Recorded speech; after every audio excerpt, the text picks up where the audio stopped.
depends on whether or not the United States gives the funding. So what I'm saying is let the United States give the funding, and the United States should get help. Sounds reasonable. What do you think?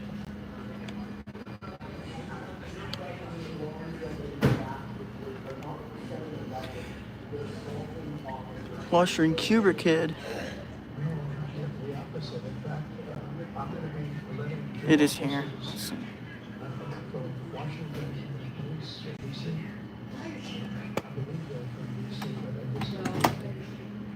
Not just a washing machine, but an industrial household-like washing machine.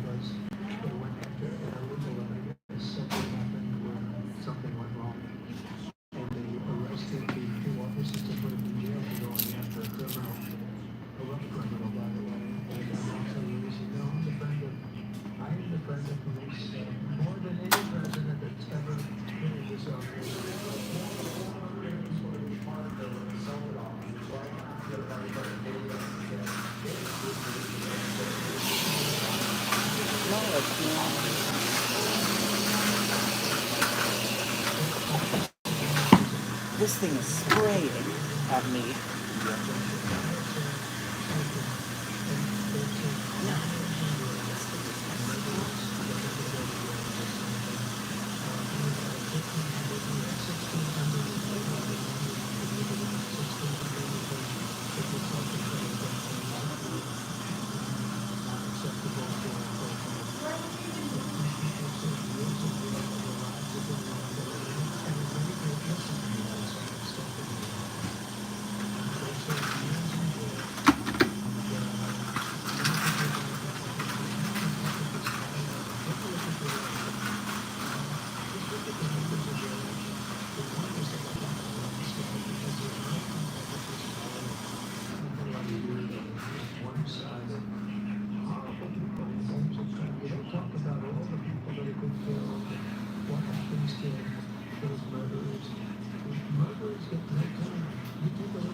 Washing machine. Cuber Kid, if you're here, can you help me out?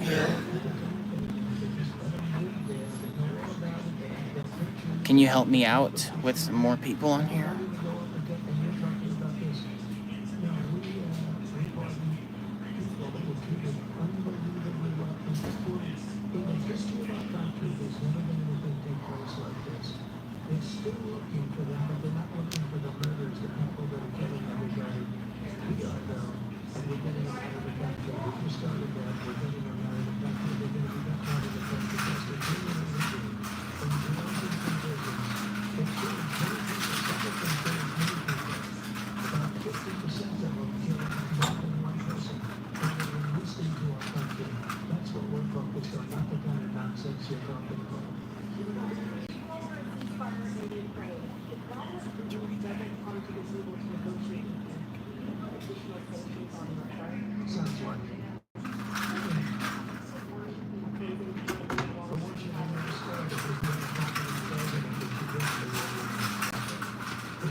$13 viewers already? Dang.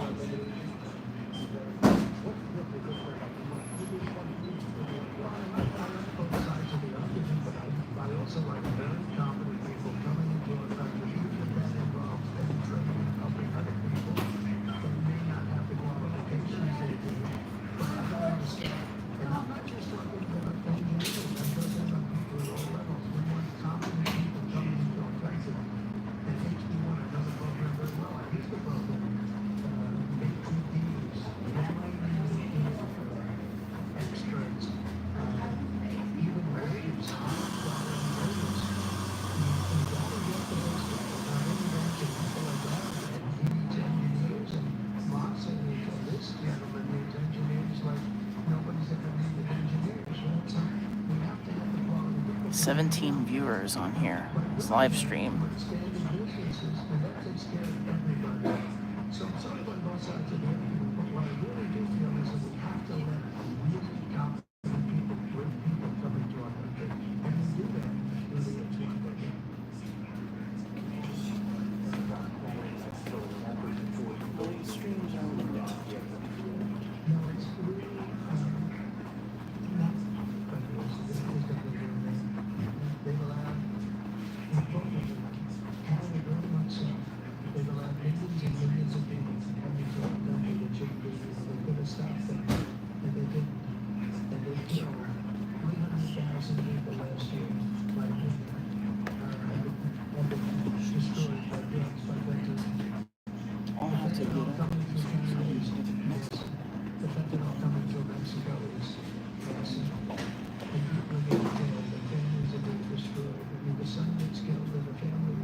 why I didn't pick that up. I had that deal all done. It was all wrapped up. We would have it done.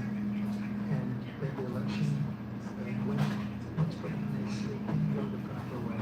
I'm going to this about 3-3. And we had an incompetent president elected, and he never followed up on that deal. But he should have followed up.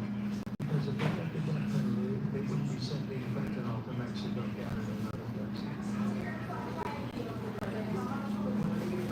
We're talking about a tariff of 10% on China based on the fact that they're sending fentanyl to Mexico.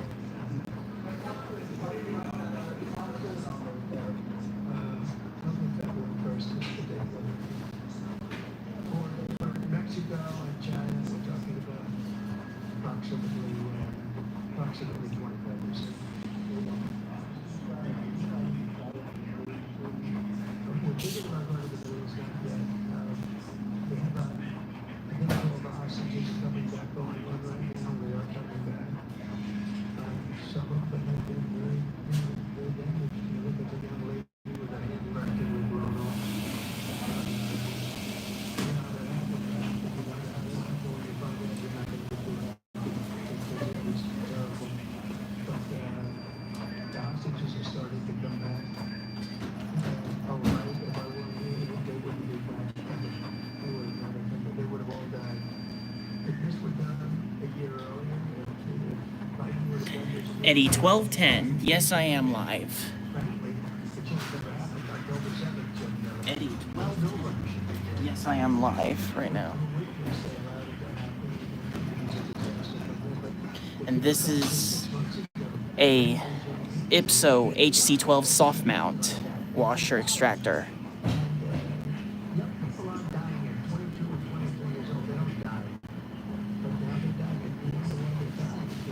Speedy Pumpkin.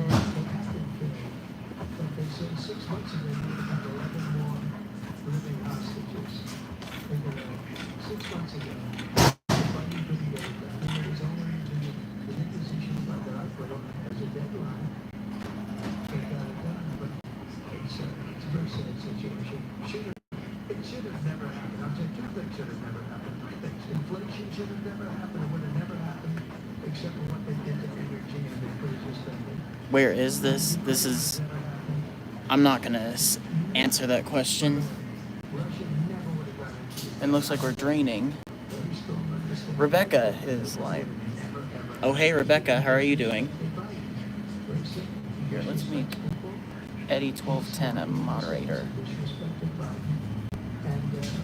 Standard moderator. Eddie 1210, you are now a moderator for this channel. You are now a moderator. I'll tell you where it is privately.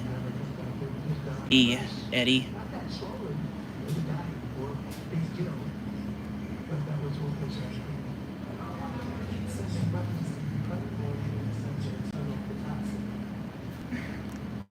I'm not gonna give you a shout out. Asking for a shout out will not get you it, so I'm not gonna get you a shout out for no reason.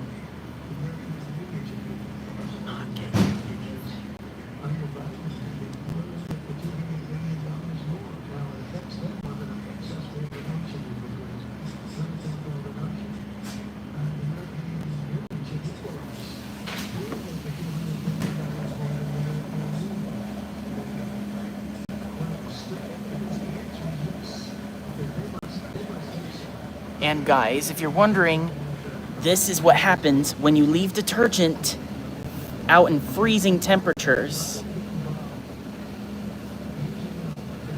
That's literal ice forming in there.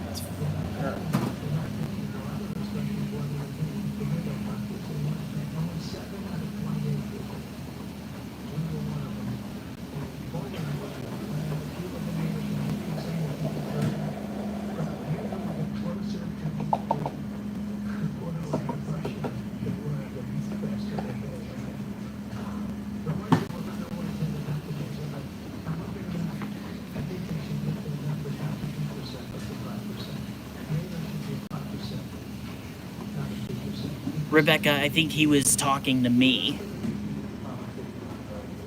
think he was talking to me on that. He was talking. But Eddie, I will PM you later. PM you later.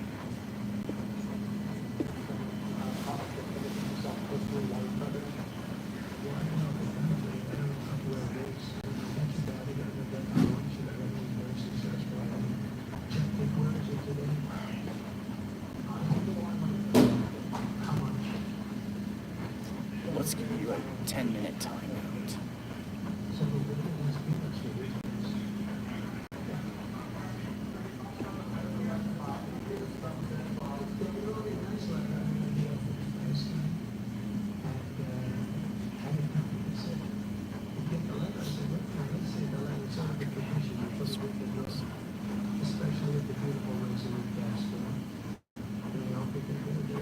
Here's the thing, viewers. Asking for shoutouts or anything like that will not get you anything. It'll just end up giving you consequences. It'll end up giving you consequences. Not giving you any benefit. It's gonna give you more consequences.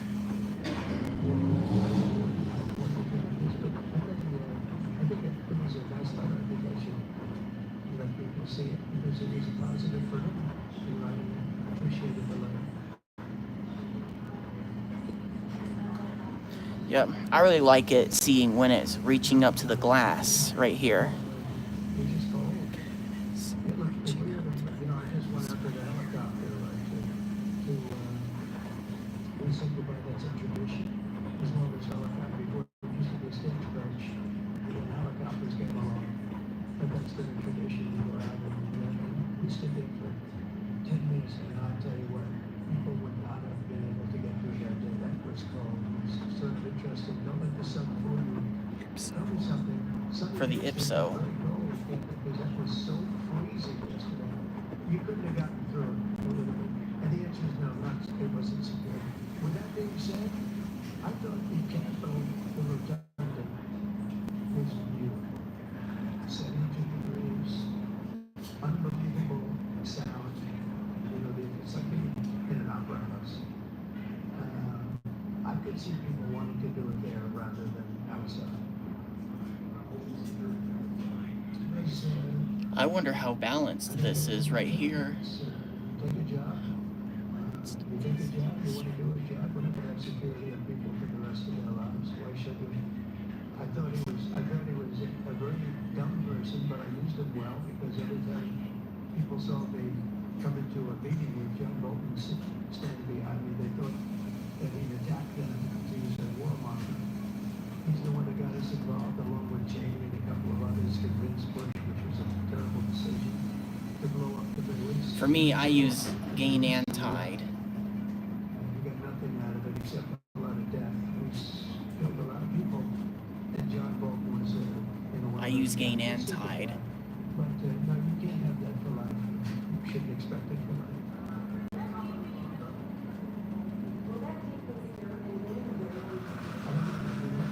President Zelensky would like actors. He's told me that very strongly. He'd like actors, but it takes too much effort. We'll see what happens. Anytime they want to come in, I'd like to see that millions of people being killed. I mean, being killed, it's a vicious situation because now largely soldiers around people have been killed in the cities that look like demolition sites. Buildings, massive buildings bombed and coming down. The thing with Ukraine is that many more people died than you're reporting. You're not reporting the real numbers, and I'm not blaming you for that. I'm blaming maybe our government for not wanting to release those numbers. Many more people died than what you know about. When those big buildings come down and they say people were injured, many people, thousands of people are being killed. But the real killing now is on the war front. It's a very flat land, and the only thing that stops a bullet is somebody's body. And you have young soldiers, so Russia's lost about 800,000 soldiers now. Ukraine's lost about 600 or 700,000. I think the numbers are lower than they've given now. Now it's on the second rinse. Soldiers. It's on the second rinse. It's very flat, beautiful farmland.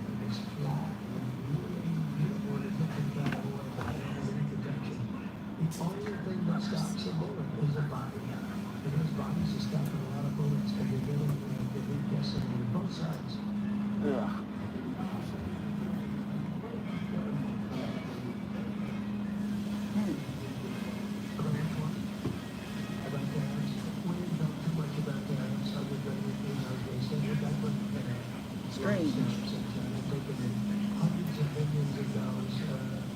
Until I was president, China never paid not 10 cents in the United States. We need to pay hundreds of 600 billion. Well, season 8 is already has been already released, but new episodes are gonna come this weekend.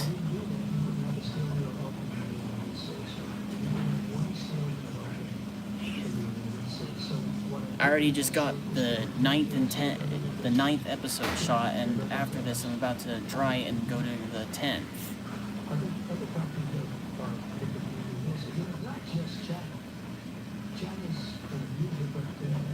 Ours is already released. That was the first episode. Episodes 1 and 2 are ours.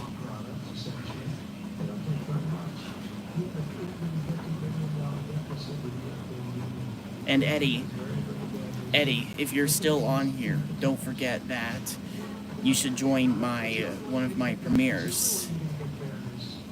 Here's when another episode comes out. Essentially, everybody treats us fairly. Everybody treats us fairly. Because we allow them to. Because we have stupid people doing this. And I'd like to think we're doing a great job for us. Just go one way, and we'd be a rich country again. You should join my next premiere when an episode gets released, Eddie. On which side is?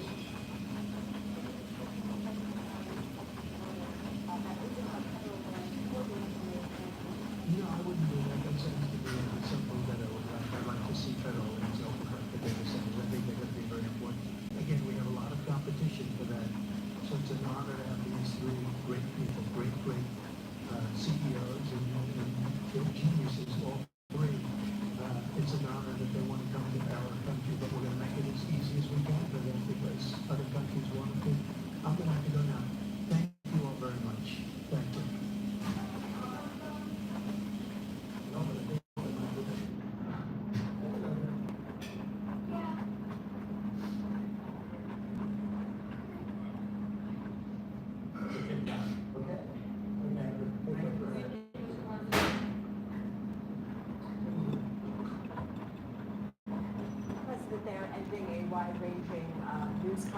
Well, almost. They do have a slight different programming. Like they do the pulse spins per intermediate spin, but for the post 2015 models, they just slowly speed up. No pulse spins and that, but with stronger suppression. Senior White House political correspondent Ed O'Keefe joining me now. Ed, what can you tell us about this venture and other news that he made in his remarks today? Well, I'm glad that you pointed out that this was the second wide-ranging news conference in less than 24 hours. You and I covered parts of the one last evening, and the answers haven't entirely changed. He's still considering 25%. I also PM'd you. a video. He believes that, oh, Eddie, of why I was trying to look for those ones, those small door horizons. She of China has to be doing more to address this. He said that he's considering a trip to the Middle East, but got to sort out some other things, including implementation of the hostage release deal. He suggested the European Union needs to be doing more to pay for things in Ukraine. These are all things that will be making headlines all over the world instantly, and is what's causing such grave concern for world leaders as they watch this transition of power in the United States. How exactly is the United States going to reshape its relationship with the world? If you do, you should get one. Suckers to the United States, and he's got to rearrange the relationship. We'll see. This announcement regarding artificial intelligence, it is a completely private investment by these investors, by this bank, SoftMount, and by Larry Ellison at Oracle to provide hundreds of millions of dollars of investment in artificial intelligence centers, as they suggested at the beginning of this, to start dealing with some of the nations in the world's gravest and humankind's gravest health challenge. They believe now, ultimately, these computer systems, what for the computer systems for heart disease. Well, that's an incredible thing. The U.S. government isn't putting any of the money up for it. These business leaders are, and they all came out and claimed, they all put up in there, saying that this wouldn't be possible without President Trump. Could they have announced I'll check it later, Rebecca. Is this another example of corporate executives currying favor with the new administration? Absolutely. But in the last hearing now, the first full day of this presidency, they come out and say, see, here I am encouraging this kind of private investment. It's happening because I'm here. We'll be announcing a lot more like this in the coming years. Also notable, because there's always a lot of news in these situations, on January 6th, I know you're going to be talking about that more later on, suspending again the decision to pardon the roughly 1,500 people. Final rinse, guys.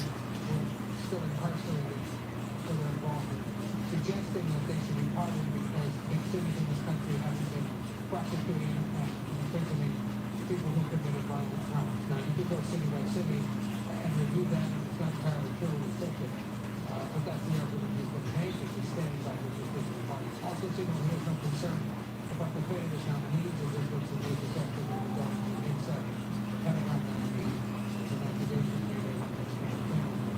So, I'll not there, but for those of us that do not Final rinse, everybody. so closely, it's not clear as if the nomination is tonight. And then you'll see how fast this one really spins. For about exactly 36 hours. So, you know, these things take time. Ending his mouth on the fly. What can NOP do? Thank you so much. Well, as I just mentioned, one of the dozens of actions President Trump took during his first outings in office was to grant clemency to all of the more than 1,500 people charged in the January 6th attack on the Capitol. Most were granted full pardons. 14 people had their sentences commuted, including the leader of the far-right would-be Oath Keepers and others convicted of seditious conspiracy. The sweeping pardons include more than 120 people charged with using a deadly or dangerous weapon or causing bodily injury to an officer. According to the Department of Justice, 140 members of law enforcement were assaulted that day. President Trump was asked Tuesday about the pardons, including one for someone who confessed to assaulting a police officer. Well, I don't know, is it boring because we're looking at comedies and we're looking at parts? Okay, well, we'll take a look at everything, but I can say this. Murderers today are not even judged. You have murderers that aren't judged all over. You take a look at what's going on in Philadelphia, you take a look at what's going on in LA, where people murder people and they don't get judged. Former Capitol Police Officer Sir John joins me now. He was on the west front of the Capitol as rioters tried to violently breach the building on January 6, 2021. Thank you so much for being here first. Remind us all what you went through that day. Yes, thank you, Lindsay. You know, I served with Capitol Police Oversight on January 6th with my riot team. I was struck in the face, punched in the face, knocked on my back. Vancouver, Canada. I was pepper sprayed, nearly stabbed with He's in flash. Canada. You know, all doing my job, just showing up like I did every day, you know, for 5 years, to serve the DC community, to serve Capitol Hill, to serve our Congress.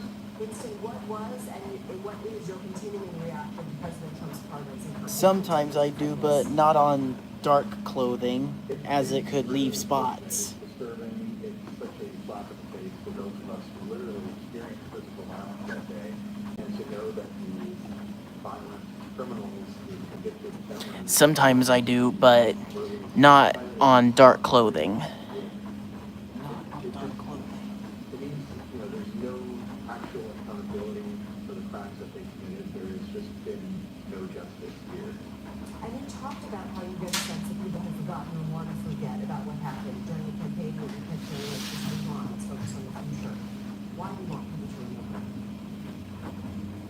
Well, I would love to move on. I would love to look forward, but unfortunately, you know, this effectively, you know, one of these first acts that this is what the now administration is prioritizing is entirely looking back at, you know, really kind of a vengeful retribution. Alright, here we go, guys. It's on the...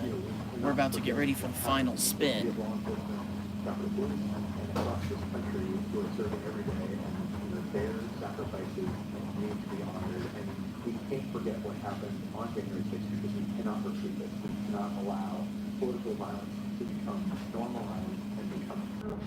The president's wide-reaching conversation with reporters there to all of the actions that he has taken in the last 36 hours so far as president. How would you describe sort of the totality and how unusual or not the number of actions he's taking has been?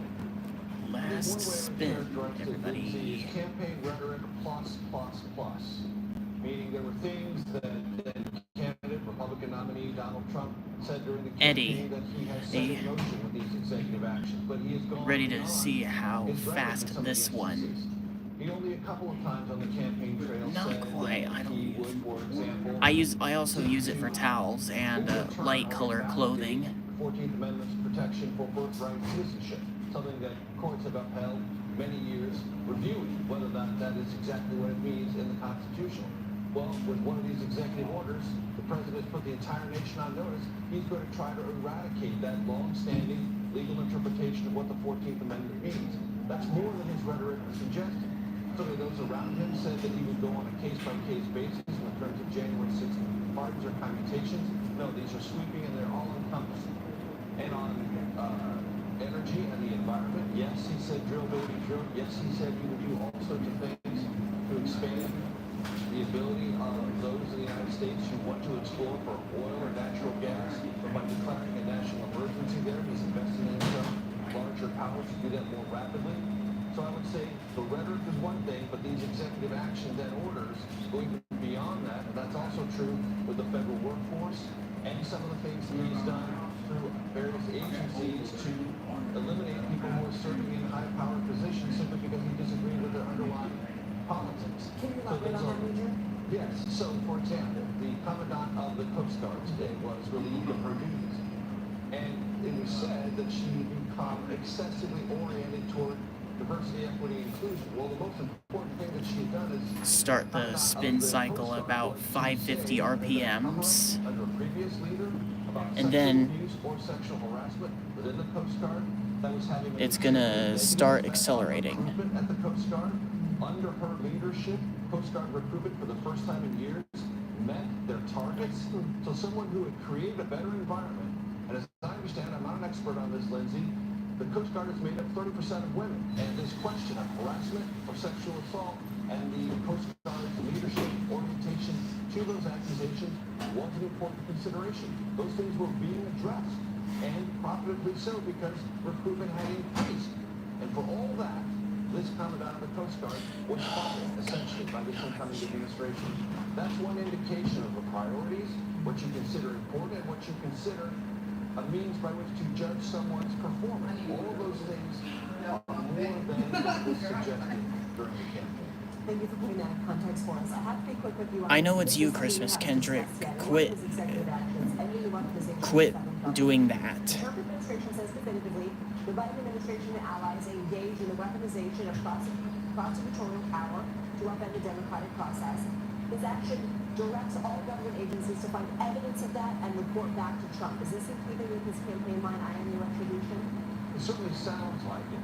Now look, if there are examples rather, of government entities looking at someone and making a decision, either in terms of regulatory matters or distributing federally, or disallowing or preventing someone from obtaining something from the federal government they would otherwise receive, but for politics, It's getting faster. people want that to be brought to the attention of the president and dealt with. But if there are Faster. and you're just simply suggesting or alleging without any facts simply because you disagree with their politics, that would be weaponization just led by a different party and a different president.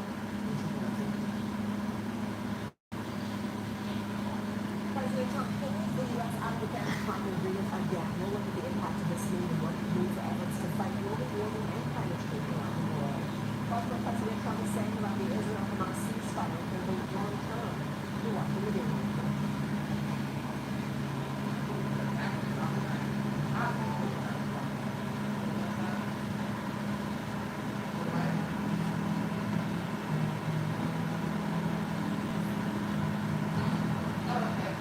Taxes. It's going to be a TurboTax act. Filing the taxes yourself, 100% free, everybody that's nice to you.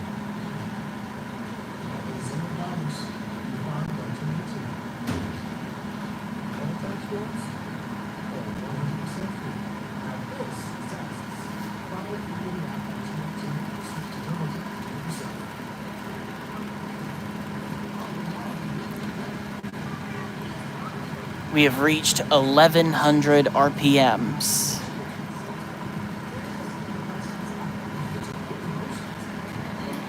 Eddie, this is going 1100 RPMs.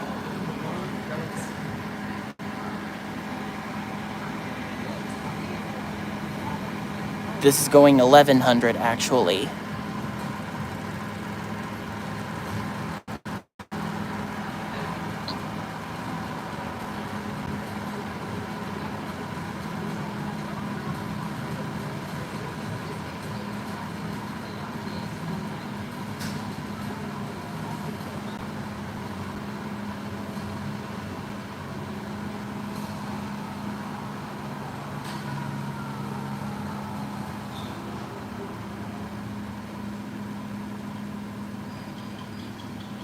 And we became on some Capitol Hill. This Democratic leader has been able to reach across the aisle to avert crisis and get some things done. We were sent by the American people to solve problems. King Jeffries explains how.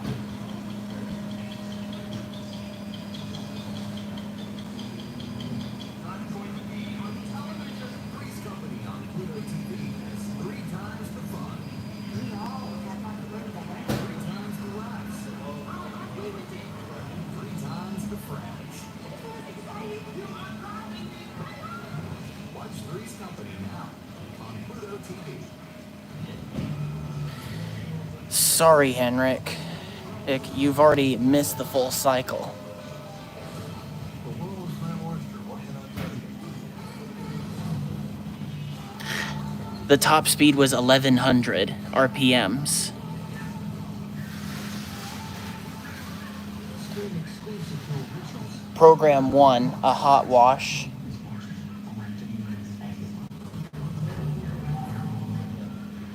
CBS Saturday. A young grad student is shot and killed. Just a random act of road rage? Or was it something much more personal?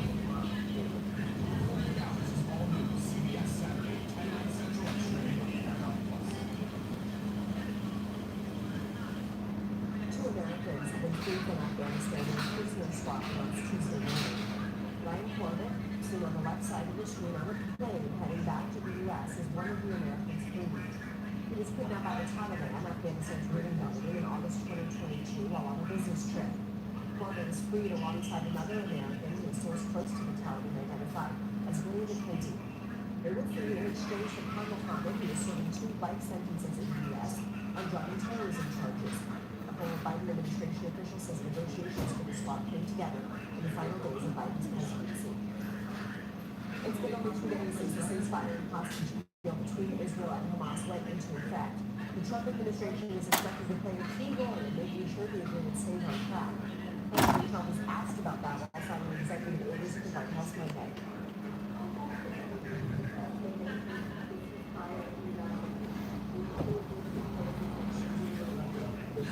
And the cycle is officially done. CBS News senior foreign correspondent Elizabeth Palmer has more from Jerusalem.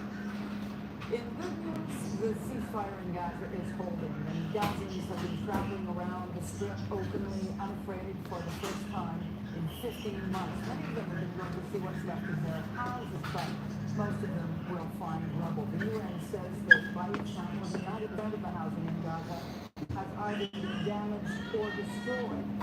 Here's another statistic for you. It estimates that the war has left Gaza. Here's the whole machine. Oops. It will take years to clear, but that job won't start anytime soon. The ceasefire does provide for a massive reconstruction eventually, but only after all the hostages have been released and the Israeli military has left Gaza, something that at the moment looks vanishingly remote. Here's the whole machine. Peace of sorts takes hold in Gaza. Violence is escalating in the West Bank. Here's the other one next to it with a different drum pattern.